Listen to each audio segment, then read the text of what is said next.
दोस्तों, आज की कहानी है माँ क्या भाभी के लिए और मेरे लिए। करवा चौथ के महीने अलग अलग हैं। दोस्तों, कहानी शुरू करने से पहले अगर हमारे चैनल को सब्सक्राइब नहीं किया हो तो कर लीजिए ताकि आपके पास पहुँचे हर रोज नया वीडियो। दिया बेटा, जरा जल्दी जल्दी हाथ चलाओ, हम दोनों मिलकर काम खत्म कर ले, फिर पार्लर चलना है ना। मैंने पार्लर वाली को फोन कर दिया है, अपने दोनों लोगों की बुकिंग करवा लिए। करवा चौथ का मौका है और हम औरतों का साथ सरकार ना हो, ऐसा कैसे हो सकता है? आखिर करवा चौथ हम औरतों का दिन है। उस दिन अपने पति को रिझाने का कोई मौका हाथ से नहीं जाने देना है। क्यों, समझ गई ना? सासू माँ सोनाली जी की बातें सुनकर दिया को बड़ा आश्चर्य हुआ, क्योंकि मायके में तो उसकी माँ कमला जी उसकी भाभी चित्रा को मेहंदी लगवाने तक का मौका नहीं देती थी। ये तो दिया थी जब तक वहाँ थी तब तक भाभी के साथ मिलकर जल्दी जल्दी सारे काम करवा लेती और फिर खुद अपने हाथों से भाभी के मेहंदी लगाती थी। उतनी देर में तो माँ आफत मचा देती थी कि भाभी को जल्दी से हाथ धोकर काम में लगना पड़ता था।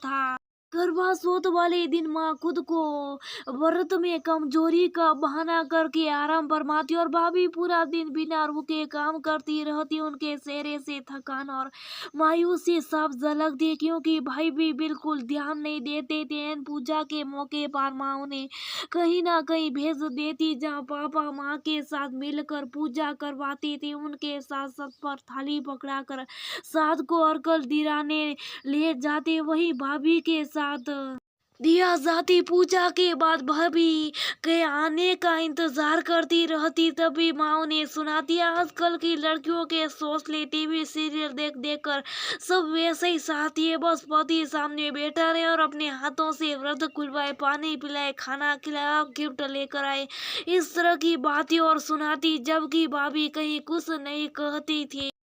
दिया बेटा, कहाँ खो गई? जल्दी करो, पार्लर का काम निपटा ले, फिर मेहंदी भी लगवानी है। सासू माँ ने जल्दी से ससुर जी को और अपने बेटे नाहर को फोन करके कह दिया, मैं और दिया पार्लर जा रहे, घर की एक चाबी आपके पास है ही, 2-3 घंटे तो लग ही जाएंगे, खाना बनाकर रख दिया, भूख लगे तो आकर खा लेना, या फिर जब हम लोग आ जाएंगे तो फोन करके देख लेने, तब आना, इतना कहकर सोनाली जी ने फोन रख दिया और दोनों सास बहू ब्यूटी पार्लर पहुंच गए। अपना मेकअप ओवर करवाने पहले से बुकिंग थी तो उन लोगों का काम जल्दी शुरू हो गया। सासू माँ सोनाली जी ने थ्रेडिंग, फेशियल, वैक्स और बालों में कलर करवाया और दिया के रिंगों ने पूरा पैकेज बुक किया था, जिसमें मैनिक्योर पेडिक्योर भी था और करवा चौथ वाले दिन मेकअप भी।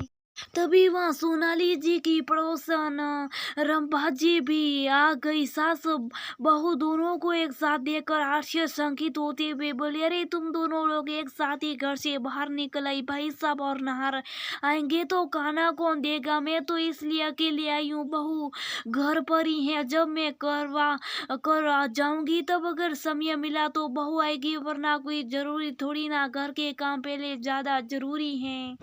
हाँ भाभी जी, घर के काम बहुत जरूरी है, लेकिन उसके साथ हमारी बहू बेटियों की खुशियाँ भी बहुत जरूरी है। आज हम दोनों ने घर के सारे काम मिलकर जल्दी जल्दी निपटा लिया और खाना भी बना कर रख दिया। एक दिन पति और बेटा ठंडा खाना अपने हाथ से निकाल कर खाएंगे तो दीदियाँ उधर की उधर नहीं हो जाएगी, मुझे बिल्कुल पसंद नहीं की।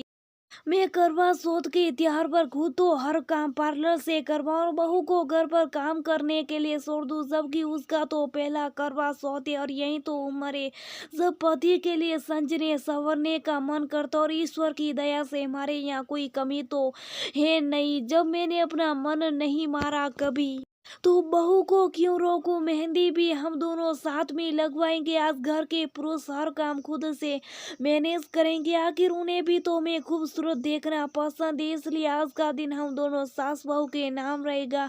पड़ोसन सोनाली जी की बात सुनकर खिसिया कर तुरंत वहां से चली गई और तभी दिया के फोन पर उसकी माँ का फोन है तो उन्होंने दिया से पूछा, क्या कर रही हो बेटा? इस बार तो तुम्हारा पहला करवा चौथ है, सास तो ध्यान देगी नहीं। तुम खुद ही ब्यूटी पार्लर चली जाना और सब करवा लेना, मेहंदी भी लगवा लेना। जो भी खर्चा होगा मैं दे दूंगी, लेकिन तुम अपने संजने संवरने में कोई कमी मत छोड़ना।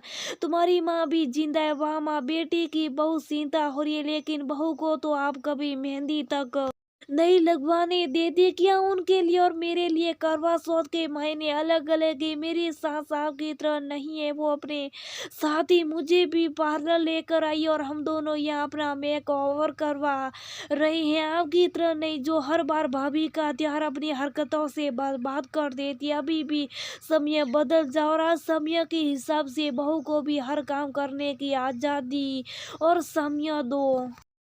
घर के कामों की आगे देर सवारी हो जाएंगे, लेकिन भाभी के लिए ये समय दोबारा लौट कर नहीं आएगा। इस बार का करवा चौथ उनके लिए भी स्पेशल बना दो माँ। बेटी के साथ बहू की खुशियों का भी ध्यान रखना सीखो, तभी हमारा घर सुखी रहेगा।